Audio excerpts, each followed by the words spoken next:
Okay, and we might get this webinar underway. I'll hand over to James Oxenham, our CEO, to get this webinar started.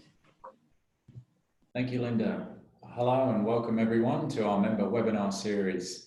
Although state meetings and face-to-face events are on hold for the time being, we're pleased to bring you the member webinar series, and today is the first webinar presented by Bron Williams on making bias conscious in the workplace. Before I hand over to Bronwyn, I'll just cover some housekeeping. We will have a live Q&A during the webinar, so if you have a question, please feel free to post it, and then we will be running through all the questions at the end of the webinar. We'll also have a chat set up, so if you've got any issues hearing or seeing, please post that in the chat and we'll do our best to help you out. Lastly, the webinar is being recorded and the recording will be made available to members in the coming days. It gives me great pleasure now to hand over to Bronwyn. Thank you, James. It's a real privilege to be here. Now, I would like to start off with a little proverb. This is a proverb that I came across when I first started to research bias.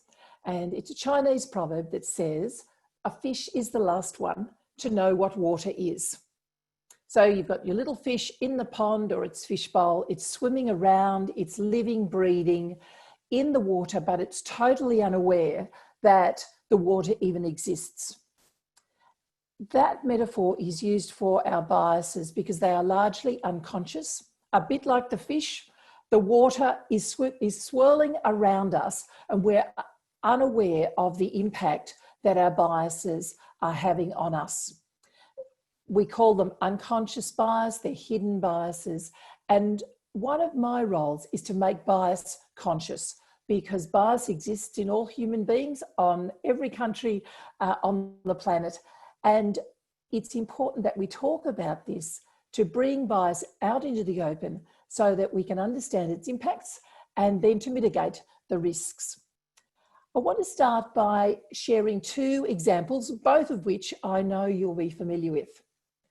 At the beginning of the year or late in 2019, when COVID-19 first started to rear its rather ugly head, we knew started in China. Not long after it started, Chinese restaurants, I know here in Australia and particularly here in Melbourne, in Chinatown, started to close down. People weren't going to the restaurants.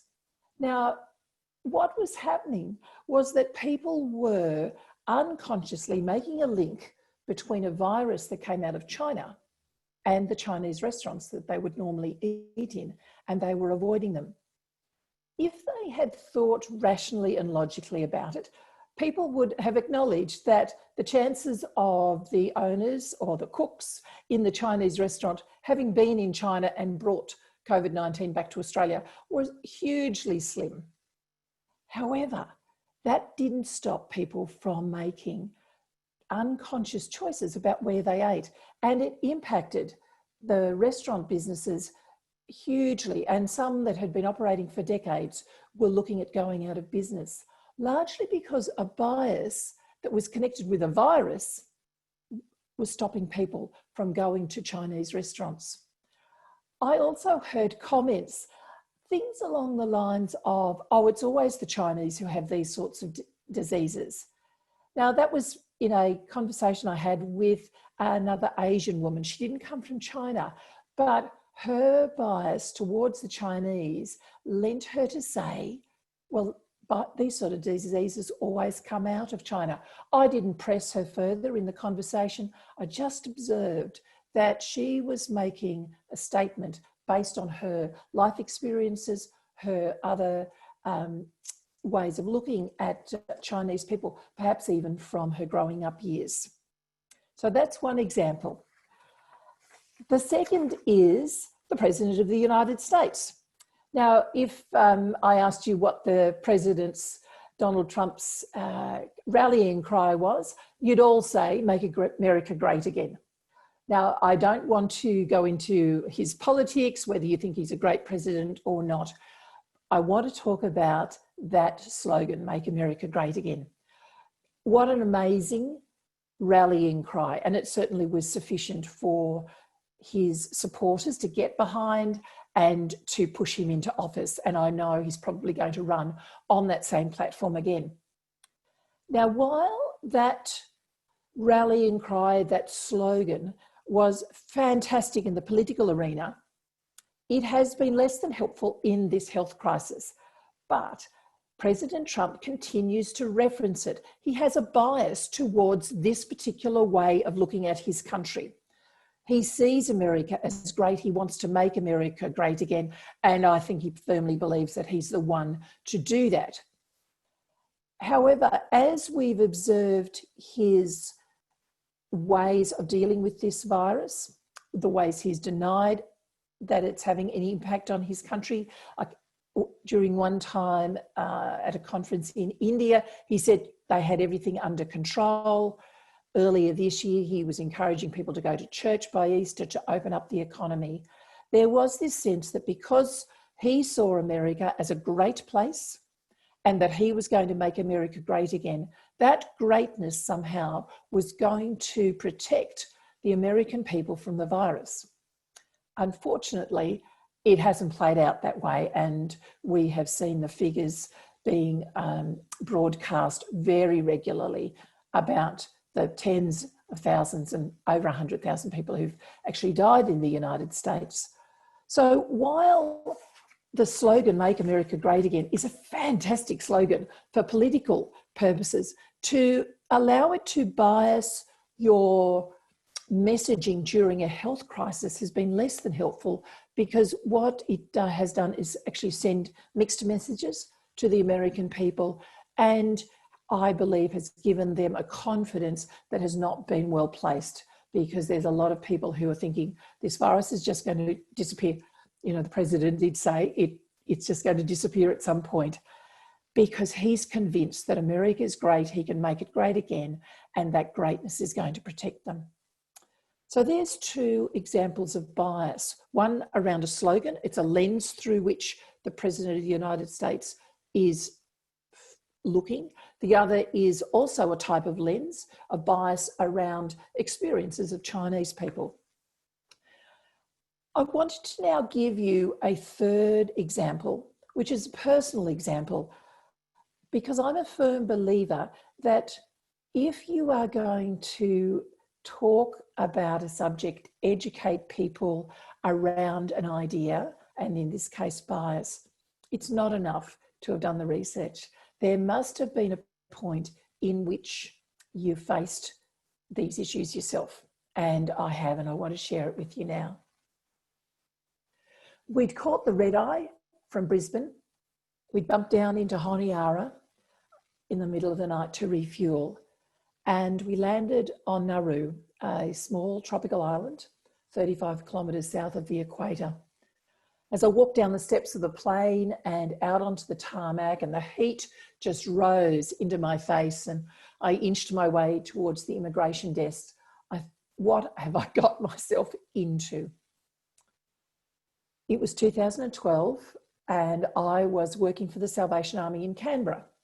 The federal government had recently reinstated offshore processing on both Nauru and Manus Island off Papua New Guinea, and the Salvation Army had been awarded the contract to provide the welfare services to the asylum seekers, those who'd arrived in Australia by boat and now were going to be processed offshore. An email went around calling for volunteers to go for 4 weeks to Nauru to work in the welfare services there. So now I didn't have a burning desire to work with refugees, and I really had no burning desire to work in the tropics, but I put my hand up because I couldn't think of any reason why not to. So at the end of that first day, we'd been up for over 24 hours. We'd had a full day of orientation. The last thing we had to do was to go down into the camp and see where we'd be working for the next 4 weeks.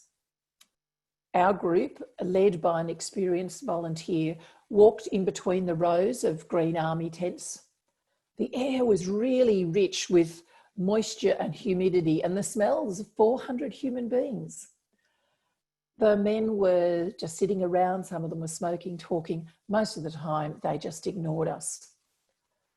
And as I walked with my group in between the tents and looked at the situation where I'd be for the next 4 weeks, I felt a stirring under my ribs. My stomach started to churn. It took me a few days to reflect on what was going on there. And I realized that that churning was actually fear. Now, it wasn't that I was afraid of these men that they might hurt me, but I was afraid because they were different. They were different races, different skin colours. They spoke different languages that I didn't understand. They were largely of a different faith group to the one that I grew up in. You see, I'd grown up in a largely white, monocultural, Bible-based conservative area of Sydney. I'd only ever mixed largely with white people or Europeans. We had a couple of Chinese people at our church, and the most culturally diverse meal you could get was sweet and sour something or other at the local Chinese restaurant. So what I realised was I had this very monocultural upbringing, which had lent itself, which had taught me that white people were the right people. And it made me afraid of people who were different. And what I became aware of was that this fear of people who were different to me was actually a latent racism, which shocked me because, you know, I would have said I didn't have a racist bone in my body. I went back to Nauru 2 more times, a third time in a full-time capacity as the religious liaison officer. And during that time, I started to sense that us white expats had this sense of superiority towards the Nauruans, who were on the variety of different teams working in the processing centres. When I sat down with Fatima, the woman who headed up the Salvation Army Nauru team, I said this to her and she said, "Oh, look, we know that about you guys. We just accept it." Now that to me was a blow to me. I was actually appalled because I didn't see myself as someone who had this sense of superiority. But when I reflected, I thought, well, look, yeah, I'm from a developed country, a first world country. I've got a university education. There was this subtle thinking in my own, and I could see it in the attitudes of other expats, that we somehow knew better. So what I realised was that, like that little fish swimming in its pond, unaware of its water, I'd been swimming in the water of racism and white superiority my whole life. And I was just becoming aware of it. And I'm so glad I did, because in that final role as religious liaison officer, my responsibilities were towards all these asylum seekers, and I needed to look after their religious needs. So it didn't matter whether they were Hindu or Buddhist or Zoroastrian or Christian or Catholic or Muslim. I needed to look after their religious needs, because looking after their religious needs meant that their mental health was better. And more than that, I was then able to work really well with the hugely mixed team that the Salvation Army employed. We had people on our team from Uganda, from Ghana, Vietnam, Sri Lanka, as well as, UK, Australia, the USA, and New Zealand. We had all these mixed races, faiths, languages, and I would often sit at my desk in the office, have all these languages swirl around me and think how amazing it was. Because you see, I'd stopped seeing difference as a threat, and I now saw it as an asset. So what's bias and how does it form? Well, bias basically is a tendency to privilege one particular group of people or ideas over another, and often to the detriment or the exclusion of that other group of people or ideas. Bias forms unconsciously in childhood and our formative years, whether it's from input from our families, our own particular culture, our faith, the media, and other external sources. It doesn't happen to white people. It happens across every nationality across the world. But I can talk about my biases as a white person, because that is who I am. Bias shapes how we see ourselves, how we see other people and the world, and it informs the decisions that we make and the relationships we have. It informs how we treat others, who we innately show respect for, and who we unconsciously dismiss. Sigal Barzade, who's a management professor at the University of Pennsylvania, says you can be the most consciously unbiased, progressive thinker and still have unconscious biases that come from our culture and things you experienced as a child, and they don't necessarily align with your beliefs. See, that's what I found out about myself. I didn't see myself as racist. I didn't like the idea of racism, but I had to recognize that I had a bias towards that and I needed to work with it. And we do so easily. Like for me, understanding my biases is an ongoing journey. I fall back into my default ways of thinking. I revert to type from time to time. So even though I'm now aware, I need to keep working at it. And that's perfectly okay as well. So that's at an individual level. How does bias actually impact us in business? Because it's one thing to acknowledge that we have biases. It's a very different thing then to intentionally confront and investigate our biases and see how they may be impacting our businesses that we lead.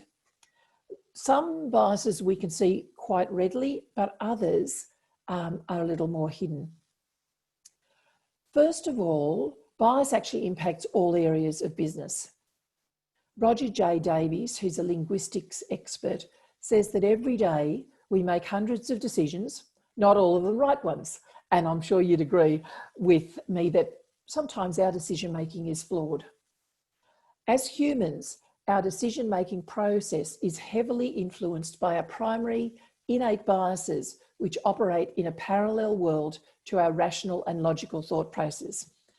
That's what Davies says. And I have to agree with him. I can logically, just like that example with the people avoiding Chinese restaurants, logically, people knew that the COVID-19 wasn't just sitting there in those restaurants, but unconsciously they were making decisions to the opposite effect. So you've got your rational and logical ideas here, but you've got your unconscious biases, your hidden biases over here that are actually very influential in our decision making. Davis goes on to say that recent research shows that unconscious bias is in play in every aspect of the modern workplace, in recruitment, retention, performance management, promotion, client relations, and the allocation of work assignments. So it covers everything. Another impact of bias is it actually limits our ability to make clearly informed decisions because clouds our thinking with externals. We might be in a position where we want to choose a person for promotion.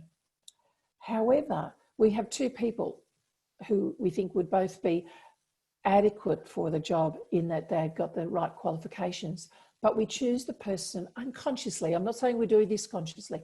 Unconsciously, we choose the person who is like us. We've allowed our unconscious bias to choose a person that we understand because they're like us over a person who is perhaps different. It's that sense of having a set of lenses through which we look. I was born with poor eyesight, and it was not until I was 6 that I got glasses. My goodness, did that change my world? This is the same. Our biases cloud our sort of like cognitive eyesight. They cause a type of blindness, and it's only as we start to see them that we can see the impact that they're making.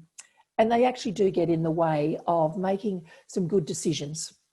Janet Yellen, who's the former chair of the US Federal Reserve, has argued that a lack of diversity in economics helped fuel the GFC.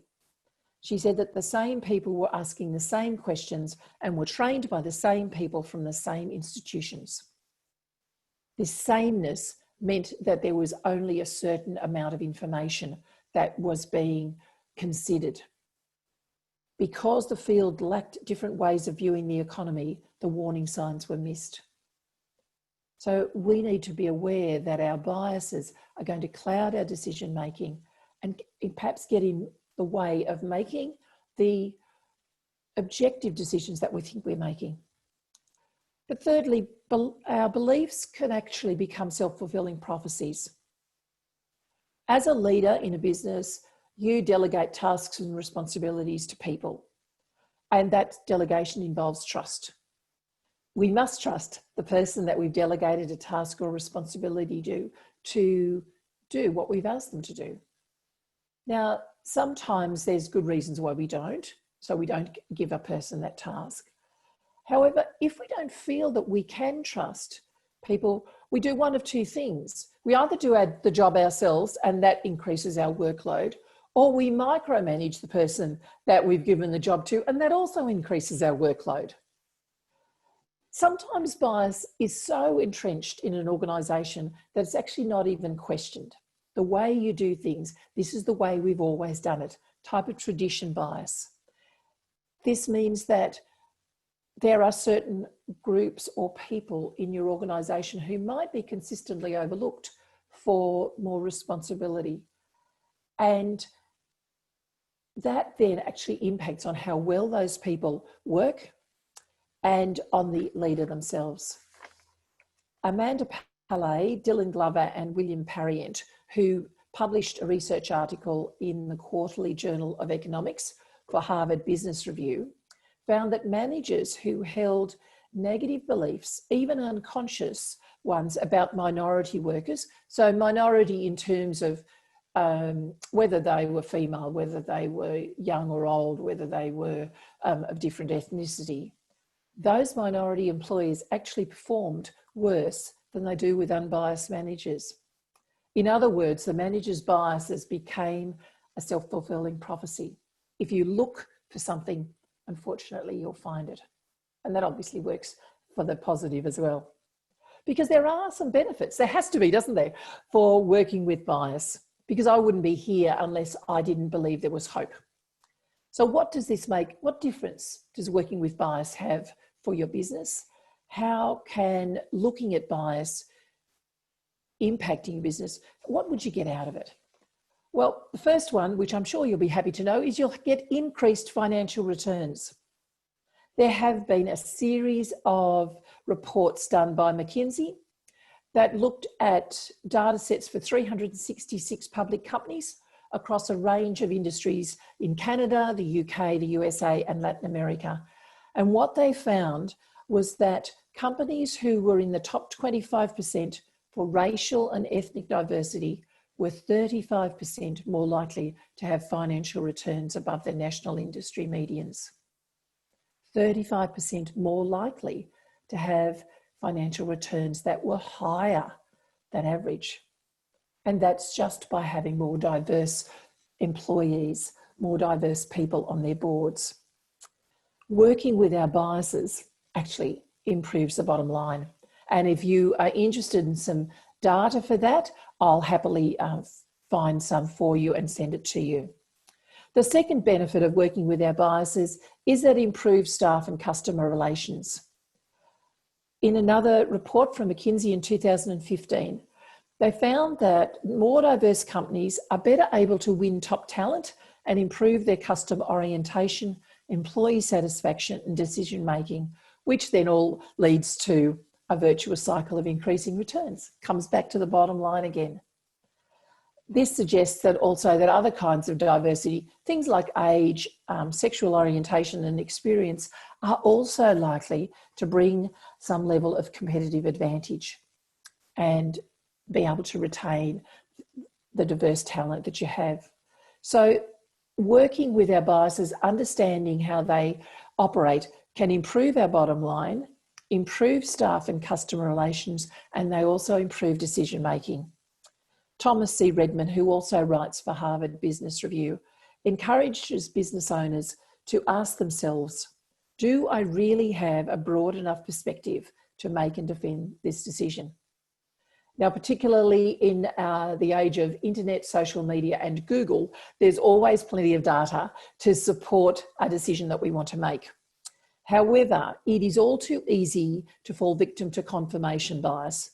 That's where we pay attention to the data that supports our decision and dismisses data that doesn't. Now, none of us like to admit that we're biased because the word itself has negative connotations. That's one thing I want to change. I want to normalise the conversation around bias.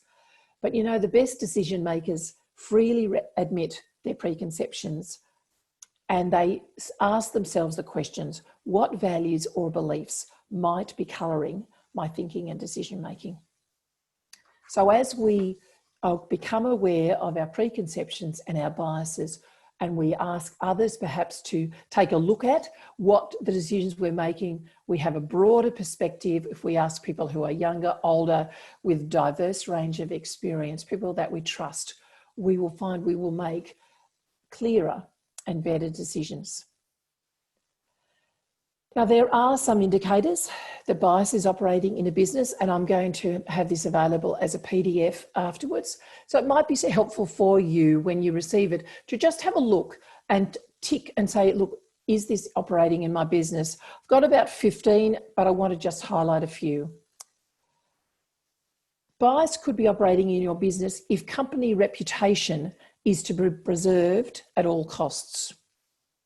If there is an increase in bullying and harassment in your company, if micromanagement is common, if you actually fail to retain the good staff that you want because they move on, if gossip is rampant, if disputes remain unresolved, if there's a real us versus them in staff and management relationship style, or if there are lots of petty disputes. Those are red flags for any business that bias could be unconsciously operating. So now what? What can you do today? There are 4 things. So I've got some practical takeaways for you. First of all, encourage discussion around biases in your workplace, because awareness is more than 50% of the game. Self-awareness is the first step, and it's key. We need to own up to having biases before we can address them. Then become aware of the impact that those biases are having on decision making within the organisation, and discuss how they can potentially impede progress towards a company's goals. Survey, that's the next one. Survey employees about their experiences with unconscious bias or maybe hidden barriers. And if you have new employees in your business, they are key people to ask, because new employees see things that longer term employees and those of us who own businesses can't. And then fourthly, implement policies, practices, education that ensure that unconscious biases are not impeding your efforts towards developing an inclusive and diverse workforce. Wharton Management, based at the University of Pennsylvania, says that it's important to do 3 things. That workers get the message that anti-bias is part of the overall culture, not just lip service. This is not a tick and flick. This is something that we need to be having front of mind at all times. And as I've researched and look at the companies that are working with their biases, that's what they do. They keep bias front of mind, think, how could I be biased in this? What more information could I draw on? Then they have anti-bias discussions that take place outside of an educational seminar, so that employees or everybody in the company knows this is not just about what I have to learn, this is about how I live and do business. And then finally having honest discussions without fear of recrimination. You know, a fish truly is the last one to know what water is. And in very much the same way, we're largely unaware of the biases that we have because they're formed so early on in life. And they've become almost like part of our psychological DNA. They might be biases against a particular people group based on cultural heritage, as displayed during the early stages of the coronavirus. They might be biases based on mantras or slogans that we live by and share with others, just as Donald Trump does with Make America Great Again. Perhaps like my own biases of racism and white superiority, they come from the unconscious messages that were sent to us during childhood. Regardless of how they form, biases are rarely questioned until an event or experience shakes our foundation. But once we become aware of our biases, we do get the chance to choose. We can decide that we don't want to swim in that water anymore. We can intentionally turn our bias into an area of strength and purpose, just as I chose to see difference as an asset rather than a threat. So where are you now? What's your water? Thanks, James. Thank you, Bronwyn. Well, that's really interesting. I think it's given us all a lot to think about. Probably just before I wrap up, a couple of questions, if you don't mind. Just your thoughts on here we are in a very diverse, multicultural country like Australia. Would you say there's more challenges dealing with the beliefs and bias amongst the older demographic than the younger demographic, or is that maybe a sort of stereotype? I think there's a certain amount of truth in that, because people of my generation, the baby boomers, we did have less experience of people other than white people, and it takes us longer to learn. So I think, yes, there's a sense in that. However, I don't unfortunately see that younger people across the board are no longer racist or biased, because I think bias continues regardless of our age, because it comes from what we're taught. So I was unconsciously taught things by my parents. I have unconsciously taught things to my children, and they are doing it. I think bias is going to be part of the human condition for a very, very long time. So awareness is key. One of the comments I had from a rental company I met in the UK was that they'd taken a different recruitment strategy, and I think they called it blind CVs. So they removed the person's name, so you didn't get that ethnic name if it was from a foreign country, also any reference to male or female, and they found that that really opened up the types of people that they were employing, and that led to quite a diverse and skilled workforce. Have you heard of any strategies like that in Australia, or ways to implement bringing different people into an organisation? That is certainly a very good strategy, because it does eliminate, as you said, those biases that we have that are just sitting there below the surface around people's names that perhaps we can't pronounce, and that tends to put us off. So yeah, that's an excellent strategy. I do believe that having workplace discussions that are outside of an educational setting are also very important, because we can, depending on which side of whether you're in management or as staff, we can also have our preconceived ideas about what management is like or about what staff is like. So to be able to have open discussions around bias on a lot of different levels, because a bias that exists outside of racism, it exists in so many different areas. So to have those open discussions is really, really helpful, because it helps people see where maybe they've got biases that they weren't aware of. Well, look, thank you very much, Bronwyn. I'm aware of the time and people are needing to get back to work. So that will conclude today's webinar. Thank you all for attending as well. As always, your feedback is much appreciated. So if you could take a few moments to complete the survey at the end, that would be great. I hope you'll join us for more webinars like this as we work to make the hire industry great again. Our next webinar will be held on the 19th of August, and that one's with HR Man Judd, our accounting and business advisory partners. So 19th of August for our next webinar. And as always, the National Office is here to assist, so please feel free to reach out. Thank you, everyone. Thank you.